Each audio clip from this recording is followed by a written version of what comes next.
Российский национальный комитет по Черноморскому экономическому сотрудничеству проводит в первую очередь совместную работу по продвижению проектов, проведению научных конференций, выставок, бизнес-форумов, презентаций книг, образовательно-культурных мероприятий с представителями бизнеса, науки и культуры, используя широкое информационное поле и налаженные устойчивые деловые контакты, способствующие развитию экономических связей предприятий и формированию благоприятного инвестиционного климата в Черноморском регионе. Сегодня члены делегации, прибывшие в нашу республику, посетили Югостинский государственный университет. Как отметил ректор университета Вадим Тедеев, делегация приехала по приглашению Министерства иностранных дел, но в будущем члены РНК могут приезжать непосредственно в университет. Кроме того, гостям рассказали о пути становления государственного университета в нелегкий послевоенный период. Благодаря героизму и самоотверженности коллектива университет выстоял, сохранились и славные традиции нашего университета.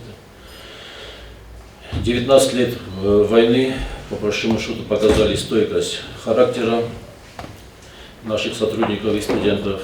Хочу отметить, что у нас обучается на всех формах около 4000 студентов.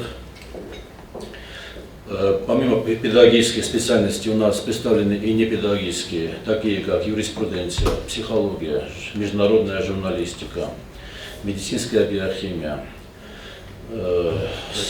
промышленное и гражданское строительство и многие другие. Полагаем, что наше взаимодействие будет долгим и продуктивным, отметил заместитель председателя Российского национального комитета Николай Каратаев. Не только РНК ЧЕС. Это Русский национальный комитет по Черноморскому экономическому развитию, так мы переводимся. Но и много специалистов, которые привлекаются из других регионов. В частности, в нашей делегации есть специалисты, приехавшие с Дальнего Востока, даже есть специалисты, приехавшие из Нижнего Новгорода. Ну вот мы ожидаем, что приедут даже представители других стран, еще из Турции, в частности, завтра. В том, что вот наше объединение, оно включает в себя очень много специалистов из самых разных областей. Из науки, в том числе из фундаментальной науки. Физики есть, химики, биохимики. Есть представители гуманитарных наук с очень интересными теориями развития Российской Федерации. Я вот надеюсь, что в журнале, который мы издадим сейчас, будет такая любопытная статья о том, как развиваться все-таки нам, концепция развития Российской Федерации.